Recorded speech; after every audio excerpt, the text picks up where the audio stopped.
Hello from the studio in Nitro, West Virginia. This is Unreasonable.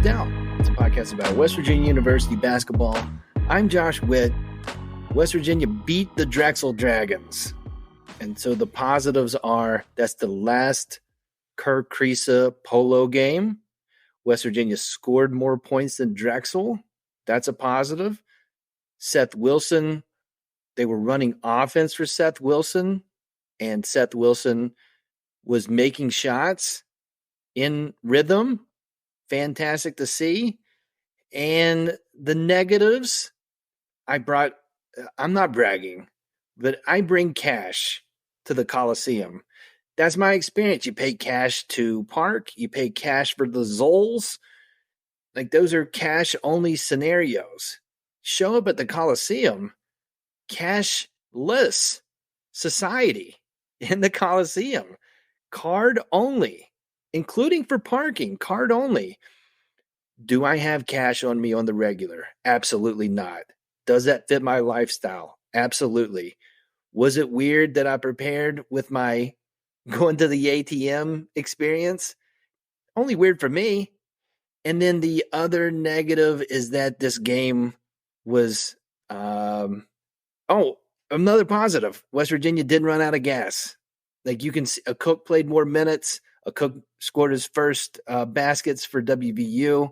That's exciting. Having him give breaks for Quinn and Jesse, that was encouraging, and I like that. And I'm going to like when Kerr gets to play and do the same for the guard rotation. So that's a positive. The negative is you needed Drexel to miss some shots. And they had good looks, and they just missed the good looks. And even I had an angel and devil scenario. I took my family with me. The angel on my shoulder was my mother-in-law, who at the under 4 timeout in the second half, she looked at me and said, "We're going to win this game." And then I had the devil on my shoulder, which was my father, who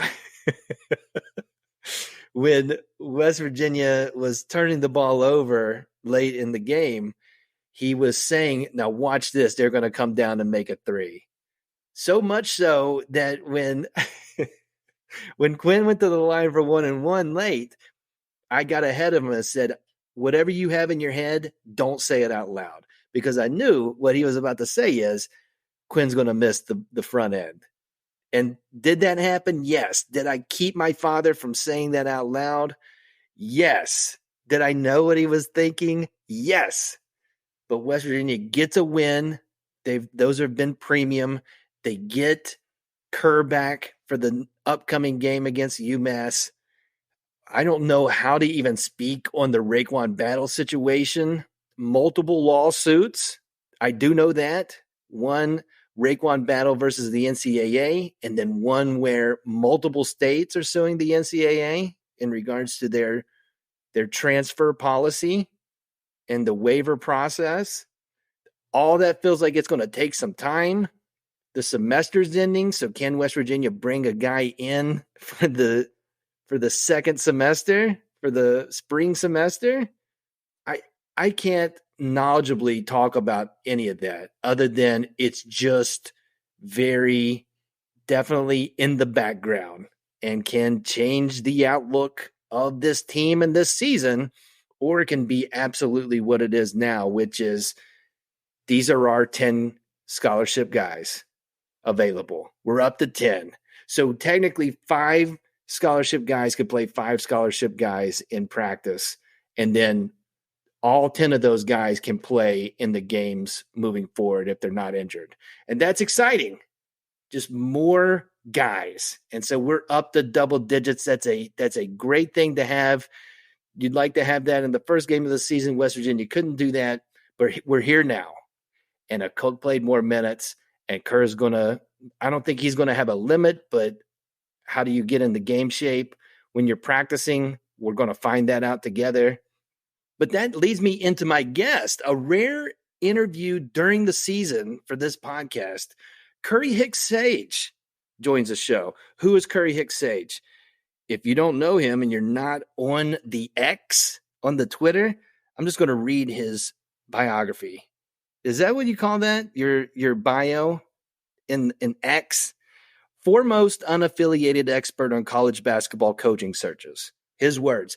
And I listened to Curry Hicks Sage in June when West Virginia had a coaching search, and he hosts some Twitter spaces. That's what they were called at that time, and trying to figure out what's going on, who West Virginia is going to hire. We talk about that in the interview. And he's also on because he's a rabid UMass hoops and football fan. And so West Virginia plays UMass in Springfield this coming Saturday. So we start with UMass conversation, and then we get into the WVU coaching situation. Here's my interview with Curry Hicks Sage. This interview has some adult language. Listener discretion advised. All right, Curry Hicks Sage, welcome to Unreasonable Down, a podcast about West Virginia University basketball. Thrilled to be here. Genuinely thrilled to be here. I love the Mountaineer fan base. One of my favorites in the country. A place that is like very much a bucket list destination for me. A place I have fond memories of in my earliest years as a UMass fan, watching West Virginia. Like I guess they left the A-10 probably when I was like 7, but I feel like I can remember it. Some amazing Calipari era wins down there, and just a place I've always had a lot of admiration for in terms of their passion for their program. Awesome, man. And you got to meet some of us in the summer. And so I'll do dealer's choice. I've got UMass questions and I've got WVU coaching search questions. Which do you want to start first with? The one I think is there's more meat on the bone for your audience is WVU coaching search. So maybe you do the UMass stuff quick. I give you the roster stuff, and then we get into the nitty gritty, because I suspect, knowing that fan base a little bit from the summer when I was doing kind of a little bit of a search, show, that.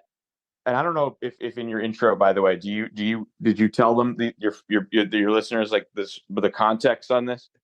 Yes, they have already heard me. Right. I haven't recorded it yet, but they have heard how you're related to this. Absolutely. Yeah, I dabble in two worlds, and they're sort of different. But why don't we do UMass first, and then we'll get into the stuff that your people really want to hear, and they can skip ahead, I guess. But fantastic. I'll give you a little breakdown of the UMass stuff. So Frank Martin, second season, you're 5-2 going into the game next Saturday with West Virginia. And just looking at stats, I haven't seen UMass play, but some of the things read like a Frank Martin team, right? Lots of offensive rebounds, aggressive defense, foul a bunch. What do you think so far of the Frank Martin experience in Massachusetts? In year 2 or year 1? In year 2. Year 2, much to like.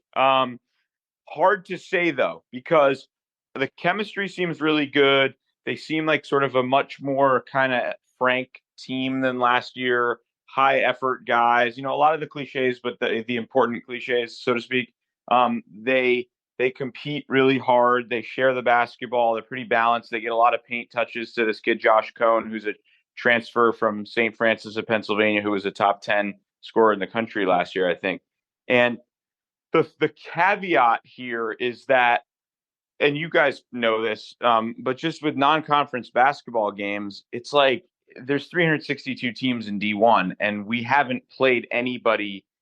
I guess maybe our win over Lowell this weekend, they're surprisingly decent. They beat Georgia Tech, and they're maybe just fringe top 150 Ken Pom type team, but they were without their star big, who I think is like a Pitt transfer, pretty good player who gave us a lot of trouble last year when we lost to them. So, so we do have that win, and it comes a little bit of a caveat. It was a really nice win, but they were without sort of their really good big, and our bigs just kind of cooked them. So the thing about this group is, and it could be a 7-0 team. They lost. They went 10 for 25 against Harvard from the foul line, so losing by 3, and it was like outplayed them in every facet, and then ran into a weird Towson team last week in their first true road game, where Towson just kind of played out of their minds, and shit happens. But so it's like, I don't know if they're good yet. I know that the effort is really quality, and that in a kind of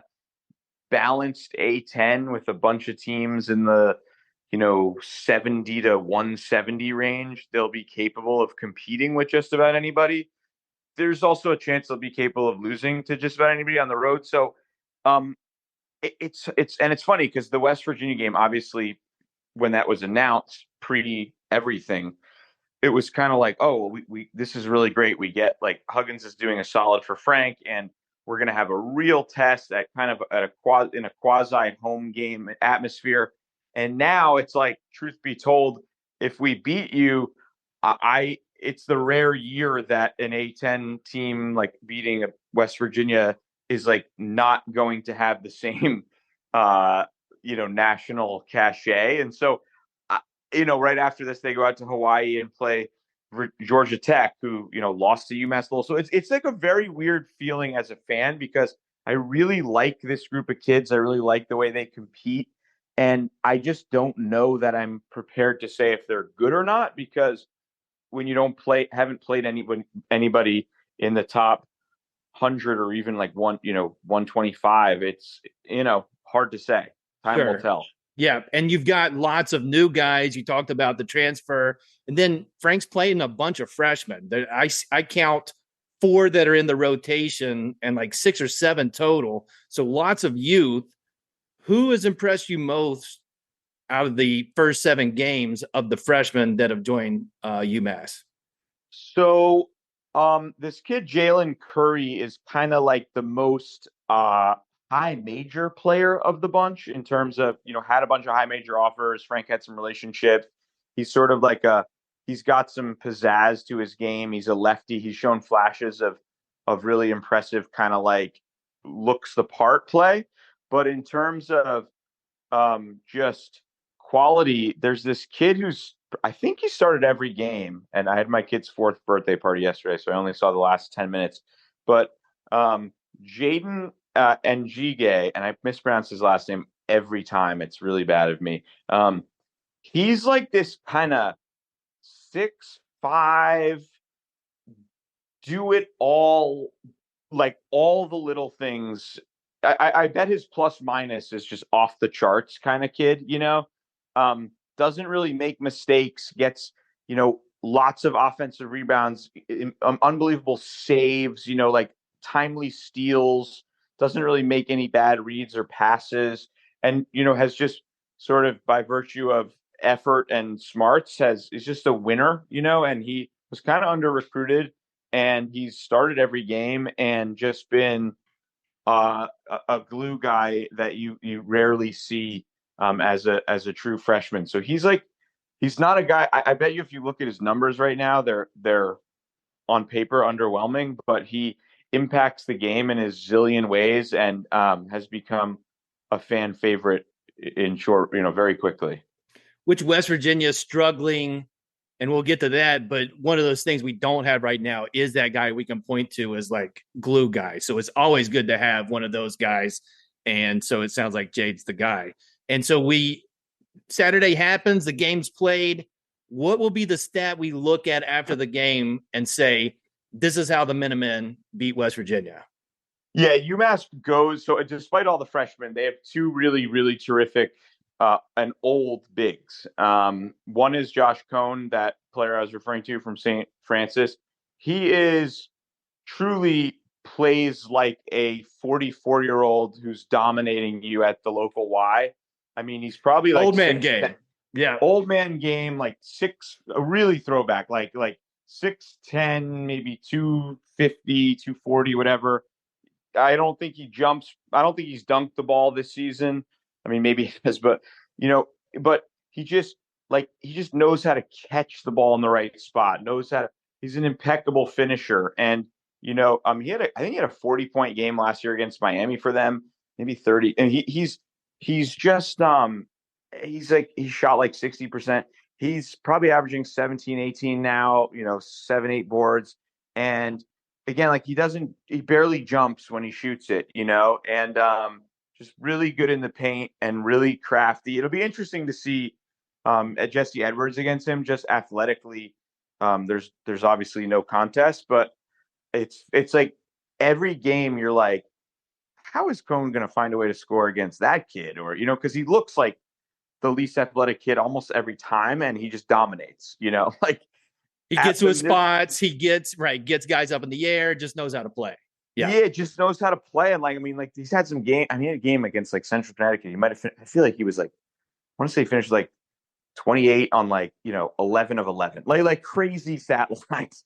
So he can be really good, but he did struggle maybe once against slightly more athletic defender. I can't remember who. So it'll be interesting to see him. And then Matt Cross is kind of I mean, he's a real stud. He's a true high major kid who started his career at Miami and was starting as a true freshman, left like mid-season, ended up at Louisville and was pretty good on that team too. Maybe a six-man kind of player. But then that was when I guess Chris Mack left, so he came home. He's a Massachusetts kid. He's in second year here, and having him as a second year guy, like he's become at the ACC, he was a little bit of like a stretch 3/4 man who could shoot the shit out of it. Now he's a bulldog. He's like true 6'7", 6'8", 225, gets downhill, tough as shit. Just a dog, and kind of as those two go, we go, and then it's those two, and then a bunch of hardworking freshmen, essentially, right? A good, pretty solid sophomore point guard who makes good decisions and really has been the most improved player on the team, Keon Thompson. But those two are, if they're in foul trouble or they're struggling, we'll struggle against kind of anybody on our schedule. If they're cooking, like anybody on our schedule, we could beat. And so, that's really the whole, I think that's the best way to describe it. And I kind of like the balance in this roster, and just in the sense that I think it's the more college hoops I watch over the years, I kind of think it's nice when there's some role definition, particularly in this era of portal and stuff. I think it's nice when there's a couple of dudes, that you kind of just know are your guys, and then a bunch of like younger guys who really compete. I think that's a fairly good combination in this era, because I think a lot of times programs are trying to build where they just get like five kids who can all score 15, and from with NIL money, and it's like, all right, but like who's the dude here? You know what I mean? So I kind of like that from like a roster composition standpoint. But of course, if those two get in foul trouble, we're very, very thin up front. And so it's really a matter of, those two being efficient, effective, and relatively foul free. And then UMass can certainly hang or win the basketball game. If not, it could be a long night. You're speaking my language when you're talking about thin up front, because West Virginia fans know all about that. So that's the transition to our WVU questions. Bob Huggins, I'm going to air quote this, resigned in June. You were on the coaching search. How well do you think West Virginia handled that search given the circumstances, and that ended with Josh Eiler getting the interim job? Gosh, I'm thinking back now, man, and what a journey that was. I think I got like, just from a selfish vanity standpoint, I think I got like 700-800 West Virginia followers during that time. So I mean, from a sheer vanity standpoint, I'll always have them to thank for my numbers. But no, I mean, gosh, it was a hard spot. I think with the hindsight is 2020, and in real time, I was like, what the fuck is going on over there? I think stepping back and kind of like understanding just all of these swirling dynamics and kind of the confluence of circumstances of a very new AD, a legendary figure who was by most accounts sort of involved or quasi involved in the search for his successor on some level, right? The fact that you had this monster NIL situation that you'd put together, and like the questions of whether you'd be able to retain some of that, and the questions of do you need, and in the end, like, and so in real time I was like, what is going on here? Like, this is just and if you were going to go with Josh Eiler, then like, why not just on day two announce that? You know what I mean? But the flirtation with a full departure, only to then return to him and not retain a lot of the star talent, I would say it was not, you know, a textbook case of a well-handled search. At the same time, I have respect for, is it Ren Baker? Mm-hmm. I have respect for the fact that like he, I think, you know, it's probably hard for West Virginia fans to hear this on some level, but I think he recognized, look, like at this late date, I'm not getting Dusty May or something to uproot his life and come to this like very difficult, you know, situation. And sometimes you have to, you know, sort of throw a year, so to speak, right? And I think that you guys, in many ways, your struggles this year will probably help um, Baker kind of do what he needs to do and win the fan base over with respect to like he's the one calling the shots this time. There's no doubt about it. Probably also helps. Like I don't know. You'd be the judge of this. That Neil Brown appears to be returning, and so you don't have the kind of twin money situation just yet. And you know there's a way in which sometimes the team that needs the money first benefits. You know I think Sure. so. I think that all in all, um, you know, you're in a good spot now with respect to this coming search season. And you know, but yeah, I thought the In the handling of moment, it's like, oh my gosh, what is I happening? mean, like for me, so like for me as someone who, for whatever strange reason, my brain has just obsessively gravitated toward this niche universe of searches. For me, it was great, right? From like it's like that meme on the internet of like, Grab I the feel bad, popcorn. I feel bad for our country, but this is tremendous content, you know? Like, you know, like so yeah, like as a practitioner of like how to manage a search, I don't think that you would say this was a good one. Like, but I'm not I'm a commenter, you know, ultimately. So I enjoyed it thoroughly, but as like just drama and narrative and like Shakespearean art. Um, but I guess Gordon G is getting rid of all of that. So I mean, maybe we don't need it. It was wild, and we're still. It's just been since then. Just count the dominoes that have fallen, that have not went in West Virginia's direction. And so you have that with Josh Eilert, where he inherited this position, interim job for a year. If you're Ren Baker, how do you, and he'll be included in that search, how do you judge your interim coach given the circumstance he inherited? Like, how do you do that fairly, or do you not even? I don't even think you try, right? Yeah. Unless unless like for whatever, I mean the only way this is there's a wrinkle here and that makes it fascinating is what if for whatever reason, you know, look, you got Kirk Carissa coming back as I understand.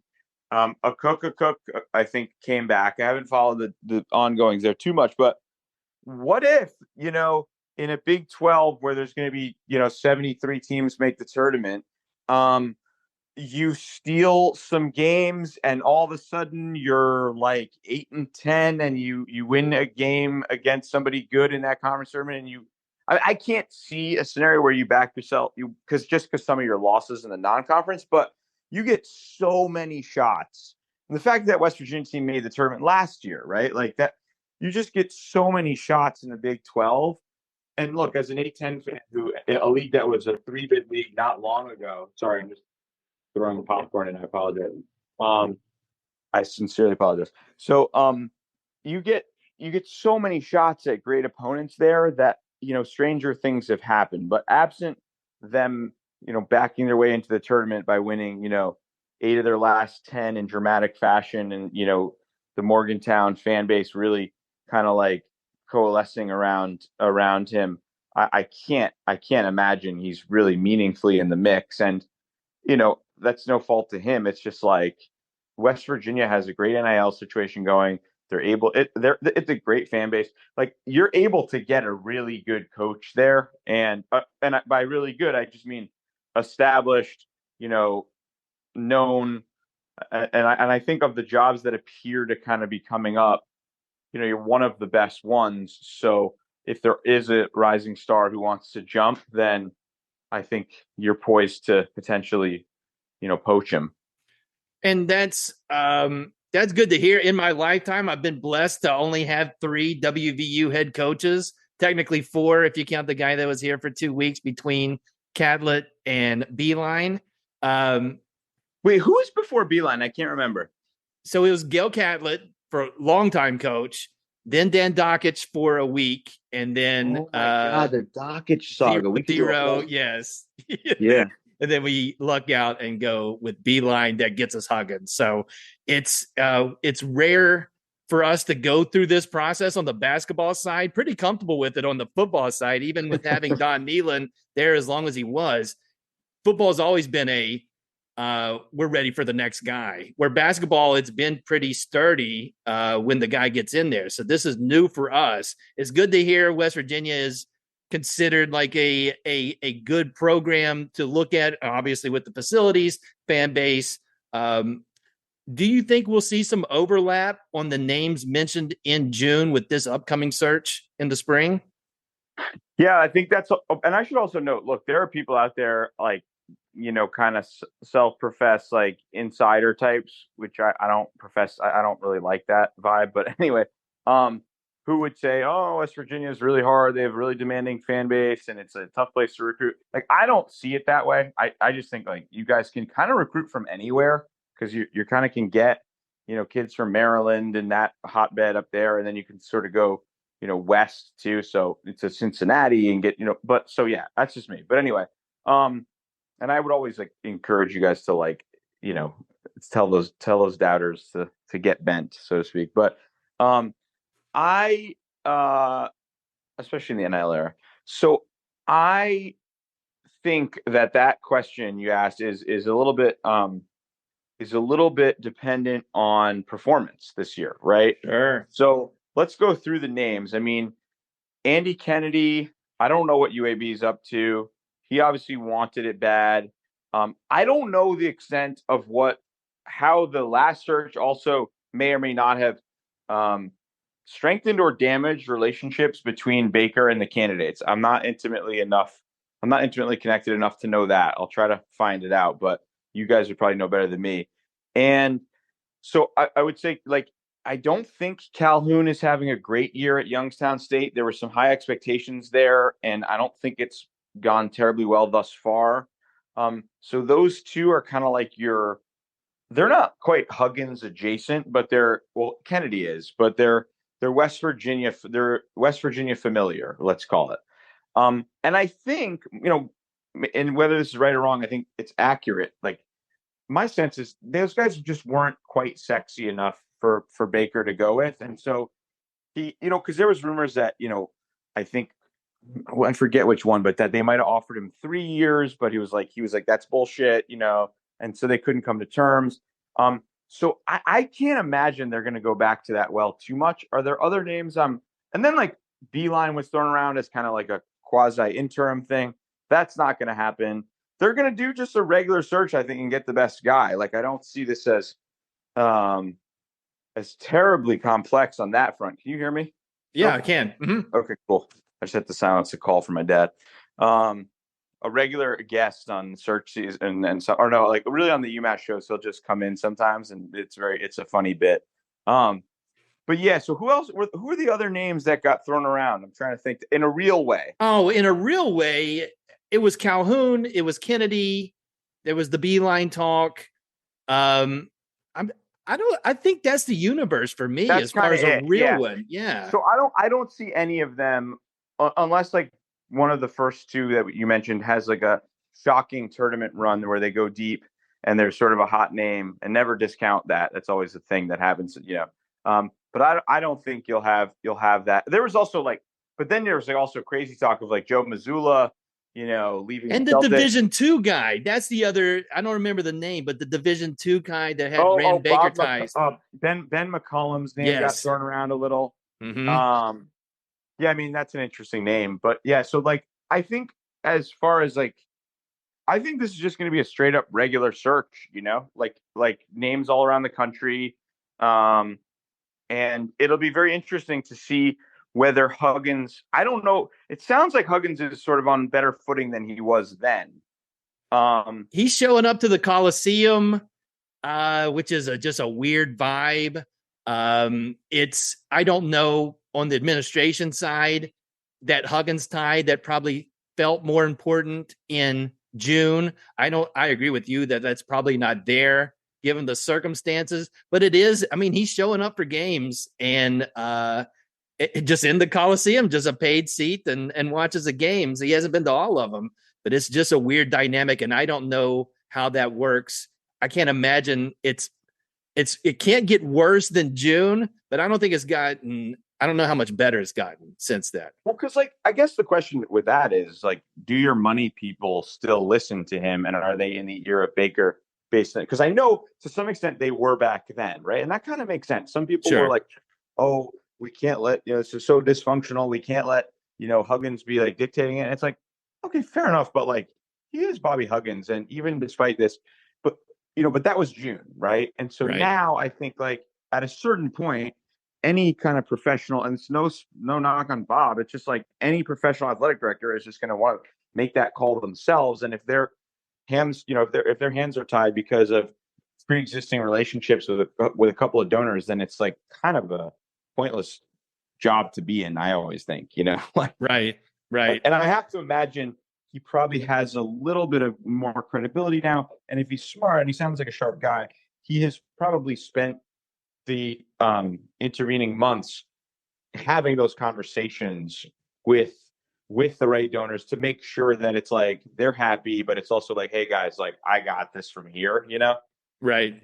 Yeah, I think that's the vibe. He's very involved in the NIL group. He's said on record that he's got a list, and I think he's taking a proactive approach and having those conversations, and will be ready. And he's saved the headache of worrying about Neil Brown with an 8-4 season on the football side. So that does help him get some focus on.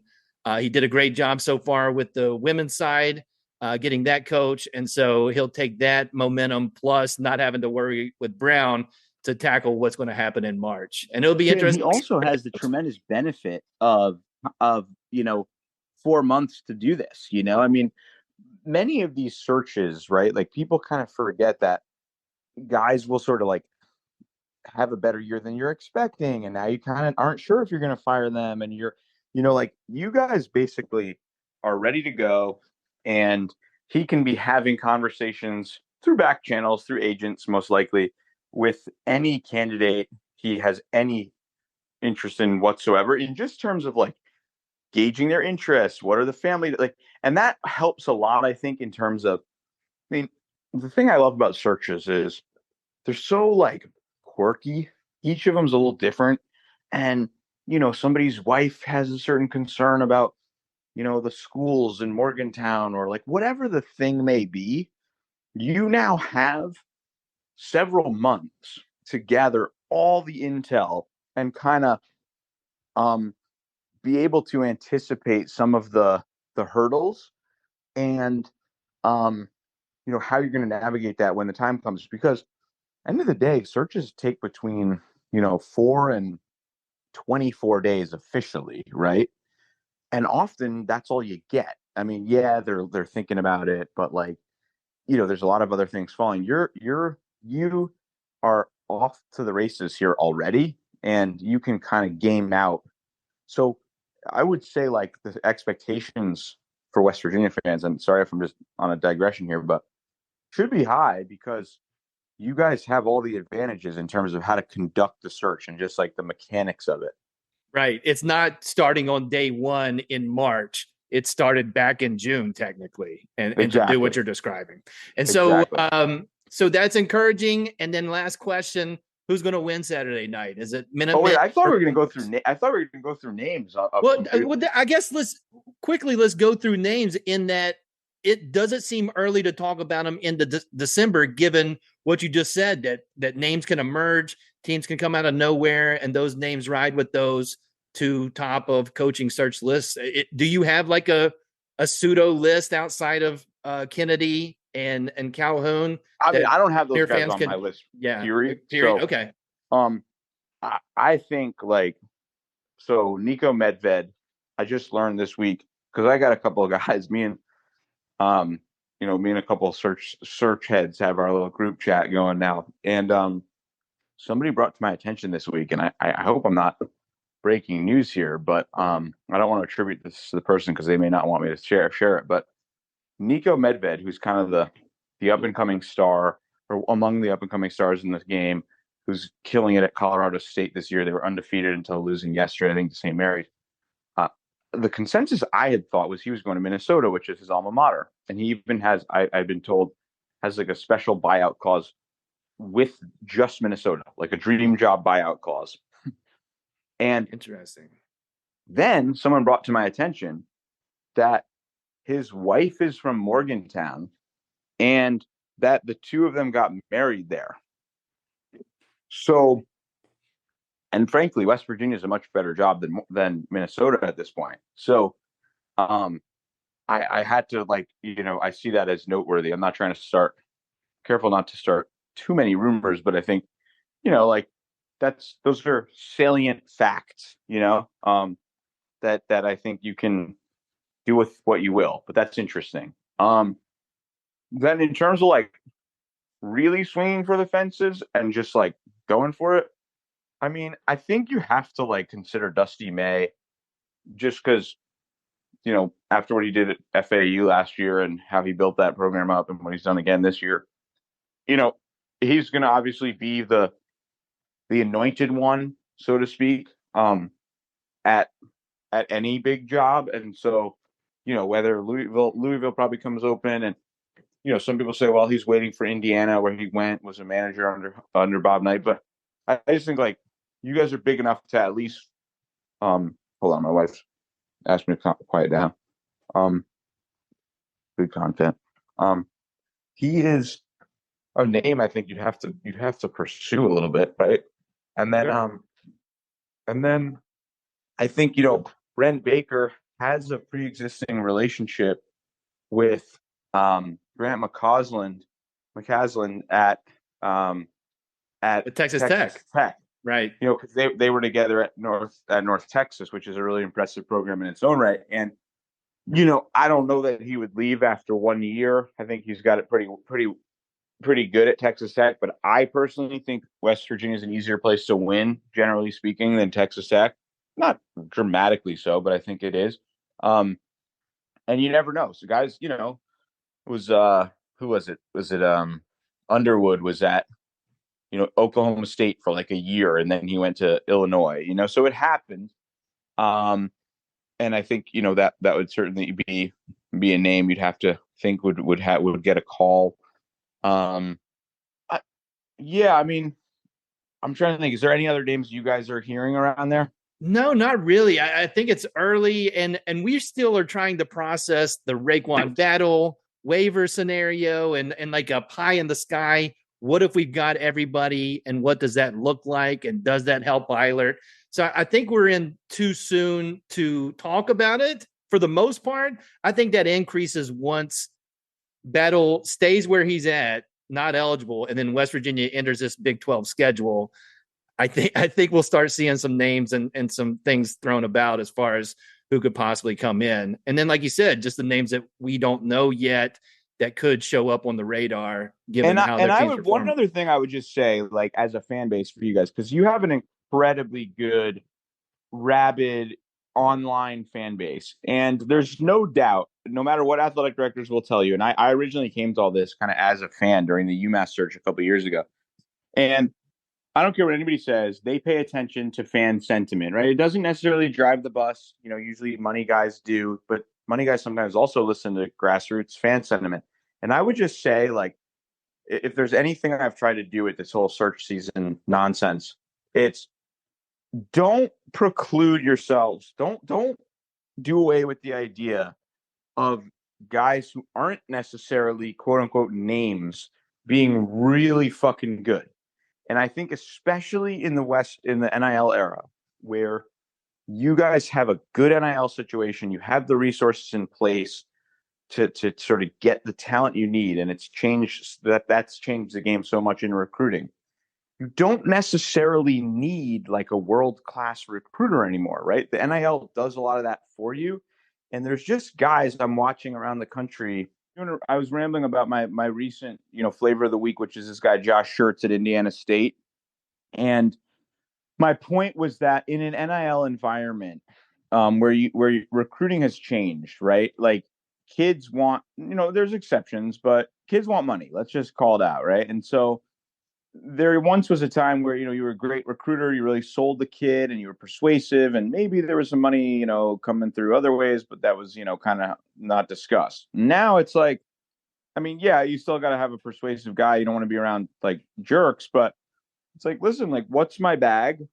And, what else should I know? And how am I going to play? Right. And so I think that actually provides programs like West Virginia's the unique ability to go out and hire a guy who can really coach, even if his pedigree isn't as like an elite recruiter to a Power Five school, because the thing that makes a Power Five different than a low major is the recruiting. And if you don't have to, first of all, like a lot of guys at low majors can recruit and they have great eyes for talent and whatever.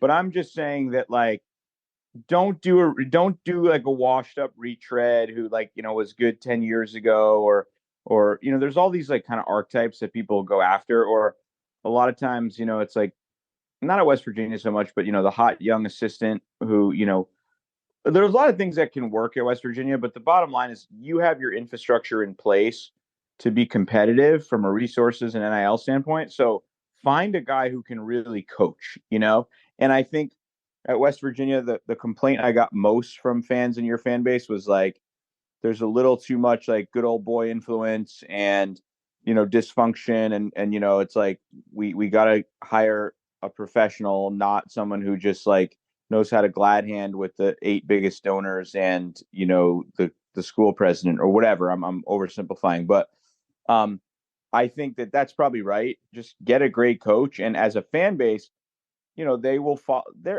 They are aware of the fan sentiment, right? And so I always encourage fan bases like to give your ADs the permission to make interesting decisions, because if they feel that permission, they're more likely to do it the right way. If they feel like, oh, we have to do it this specific way and get this fancy name so that we can win the press conference, sometimes it works, but sometimes it really backfires. And I just would encourage them to be, fans to sort of give the decision makers the space to do interesting things.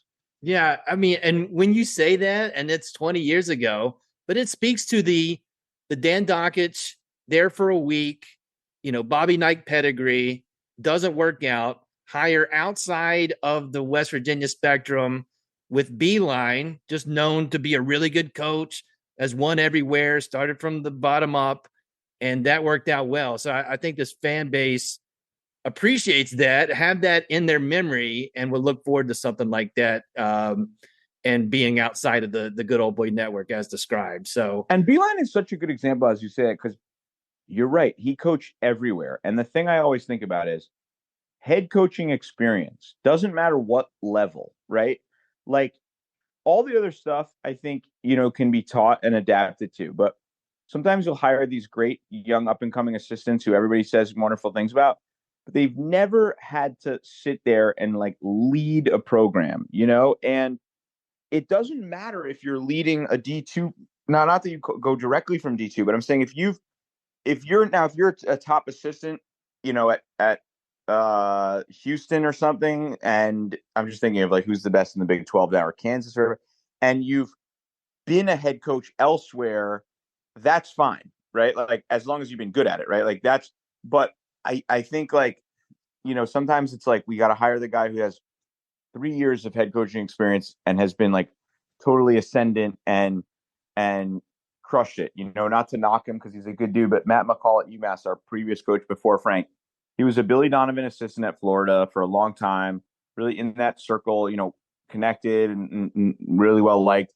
Then he got 2 years at Chattanooga where he killed it. But the thing is, Chattanooga had been coached by Will Wade, who was really good, who's another name West Virginia should take a long look at. I don't know with Will Wade's Google Will Wade. He's doing great at McNeese State right now, but also he has the LSU experience on his record.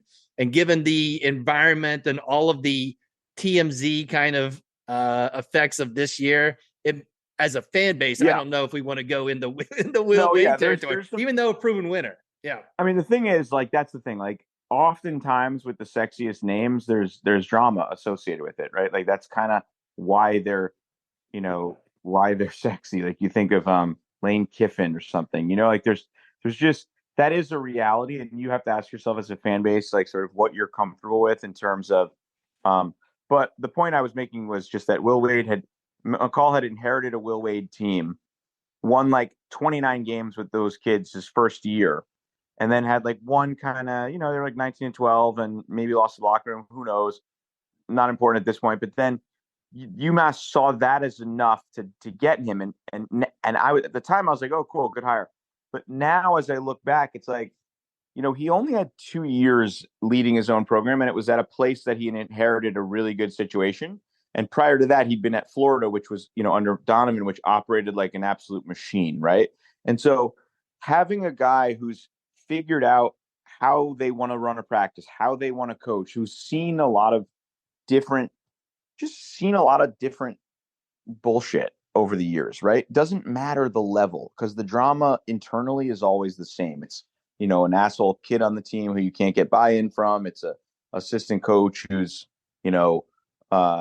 wife and him are going through a divorce, whatever the things are, right? Like, just having been in that chair, you can learn a lot of that at any level of being a head coach. And I just think that, kind of the guy who's got 3 or 4 years of experience, who's 37 and crushed it. There are a couple of those guys out there. They come along, Shaka Smart at one point. Dusty May's older than that now. There certainly can't miss guys that exist, but there's a lot of just terrific professionals out there who've been toiling for a long time. Schertz was the name that just came to mind. And I think not being afraid of that is important. That's fair. And this has been great stuff. Final 2 questions. First of all, you spoke highly of the West Virginia fan base in your interactions with us, especially over the summer. Is there a fan base that you've interacted with where you feel the opposite of how you feel about WVU fans?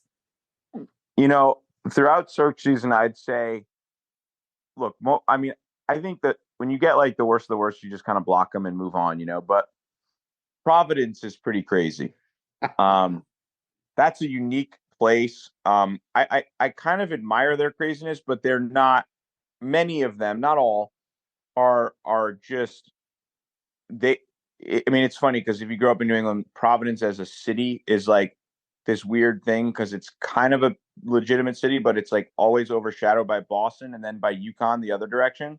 So, and it's like, and they think they should be really good because they have some history, and it's really, and there's no pro teams in town. So it's like a weird thing where I don't think anybody gives a shit about Providence basketball except for the 25,000 people for whom it's like their number one thing, and it's a bedlam atmosphere, and they can just be a little irrational. And during the Ed Cooley departure, which was a crazy string of events, they were, apoplectic. Yeah.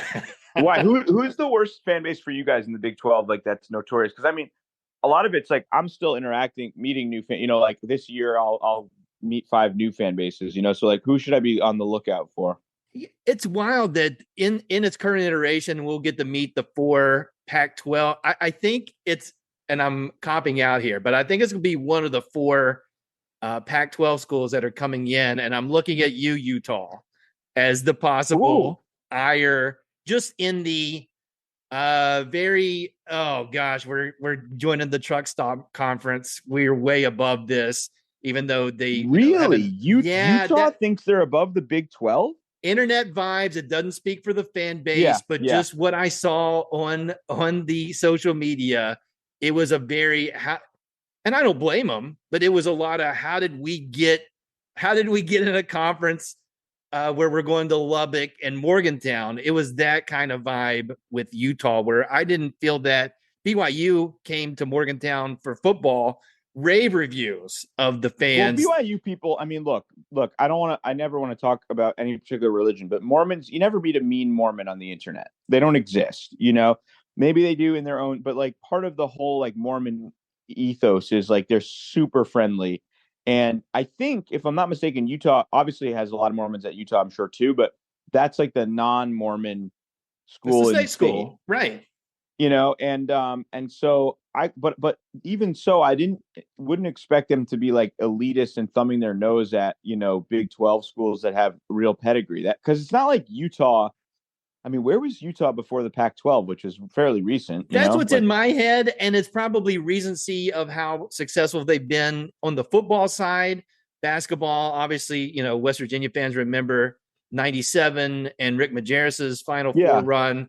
But like, so I think that's football leading in recency of we've been really good, and now we're taking a step down in their minds. That was the most vocal one, where the other ones were more apt to, like, I mean, Colorado seems like a good fit. Arizona seems very symbiotic, like it seems very good. And then Arizona State's AD, who's no longer there, he's like, I'm not going to Morgantown. But that wasn't the fan base, and I don't know how much passion is at the Arizona State fan base. But no, Utah is my cop out, because I can't think of a rough fan base on social media in the current iteration. I really don't. It seems like everybody talks their stuff, but it's not crazy. Like, it's not. They're not in the Big 12 anymore, and I don't really interact with them online. But everything I see out of Texas A&M is just weird. That is yes. I mean, it's just weird. The word cult comes to mind. The word, it's a unique place. It's a weird deal. Like, it's just nothing. I mean, it's like, it's kind of like they're trying to be like maybe military, but it's like, you're not Army, Navy, you're not a service academy. Like, no one respects you for that. You're like oil guys in like military uniform. I don't really get what's going on there. That one has just never made a lick of sense to me, and they seem like a strange group. But I mean, obviously they're an unbelievably engaged fan base. It's just, I don't know, that one just, there's something about it that just doesn't sit right with me. And Utah fans, prove me wrong when you join the conference, but that your introduction was out there. All right, Curry Hicks Sage, who wins Saturday, West Virginia or UMass? Man, with Kirk Carissa coming back, that's going to be a tough game for UMass. And I say this with full hope that I'm completely wrong, and I'll catch shit from some UMass people. But we struggled in that building last year against a good North Texas team. I think West Virginia wins the basketball game 72-66. Well, you haven't watched WVU, because 72 is a stretch for any game. But I agree with you. In the Kerr's coming back, the offense is going to be way better. We'll see what the defense without him, like. I mean, I think probably I'd say UMass by 2 or something. Right. Yeah. All right, Curry Hicks Sage. This has been a 3 for 13. If he has a 3 for 13 night and they can't get him the offense, there's many scenarios in which UMass could dominate, win the game, but not dominate. But Jesse Edwards is a really tough matchup, I think. And if it gets us in a little foul trouble, then it's, matchups are everything in college basketball. And so I don't know. I mean, what do you think? It's going to be interesting. Well, if they run and now we have 9, we'll be up to 10 scholarship guys with Kerr there. We'll play 8 and just spot minutes for another guy. And so UMass's road to victory in my head is the SMU playbook, which is run us to death, press, which Martin teams, I don't know if y'all are doing that now, but you're capable of doing that. And so you just run us into the ground, but with numbers and another guy, that gets a little bit tougher. I still think it's possible, given it's Kerr's first game, and just wondering how he approaches his first game eligible. Will he be pressing, or will he be just fluid and it works out well? That'll be the interesting part. You think you'll get any West Virginia fans in Springfield? There's always, you'll get a pocket, but I don't know how many, really with what happened in the summer, that changed the dynamic of how many of what this game looks like. Obviously the Huggins-Martin connection, but also how many people are going to travel, given West Virginia goes into this game with a losing record. So I'll be curious. I mean, UMass too, because I think the kids start finals or are sort of beginning to finish up finals probably by that point. And it's like it's a 30-minute ride from campus, Springfield, and it's it's a tough town. It's a fun venue. When UMass is really good, they'll play there once in a while, and it gets rocking. It's a kind of a dump, but it's a charming dump. It's low ceilings. It can get really loud. It seats about 7,000, and I'm sure there'll be a ton of Bonaventure fans for the first game. So who knows? I mean, it could get lively in there, and that could help UMass. But I wouldn't expect it to be like terribly raucous. I don't know how big the pocket of WVU fans will be. They will be loud, and they will buy all of your beer. So be prepared for that. If Mitchell was still there, it would have been really fun because he played at UMass's first 2 years, but alas. Yeah. Curry Hicks Sage, this has been a pleasure. Thank you for joining me on Unreasonable Doubt, a podcast about West Virginia University basketball. Thanks, buddy. Appreciate you having me and then putting up with all my rants.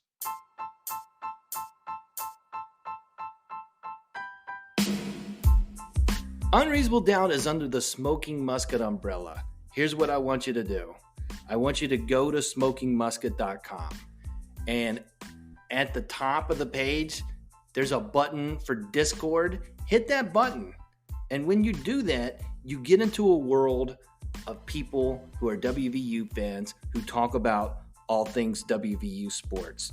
All these different channels with all of the different sports, stuff outside of WVU, like-minded Mountaineer fans together talking about sports and other things. So go to smokingmusket.com, read the articles first, and then click that, or however you want to do it, click the Discord button and join the Discord and talk it up. Smoking Musket.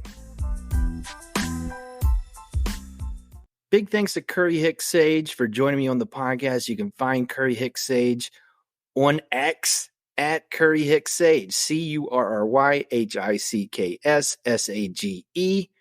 The next game for WVU is Saturday, 6:30 p.m., ESPNU, Springfield, Massachusetts, the Hall of Fame Classic. I think this is a classic. And West Virginia plays the UMass Minutemen. So old Atlantic 10 rival UMass coached by Frank Martin. So that's somebody we know. And the offensive rebound, and they get a lot of second chance points, and they get a lot of points off turnovers. But Kerr's coming back. And so how much will that help West Virginia's offense? This is what is Kerr going to look like, and how does he change the dynamic of this team? Win or lose, what does it look like when we've got 10 guys available? And I know what that means probably for Jeremiah Bembry for the rest of the season, but how Kerr and Seth and Kobe, how those minutes are spread out, and a cook, will he play more minutes? I would bet on that. And let's see what it looks like. Neither team, UMass, as you heard Curry Hicks Sage, haven't played anybody yet, and they have a couple of losses. So this should be fun. Technically a neutral site game, but it's in the state of Massachusetts, so it should be a high percentage of UMass fans. Let's see what it looks like. It'll be fun. That's it for this episode of Unreasonable Doubt. Listen on all the platforms, including Apple Podcasts, Spotify Podcasts, Overcast Podcasts, Pocket Cast Podcasts, YouTube. Until next time, I'm Josh Witt, WVU, for the 2023-2024 season. They have 4 wins and they have 5 losses.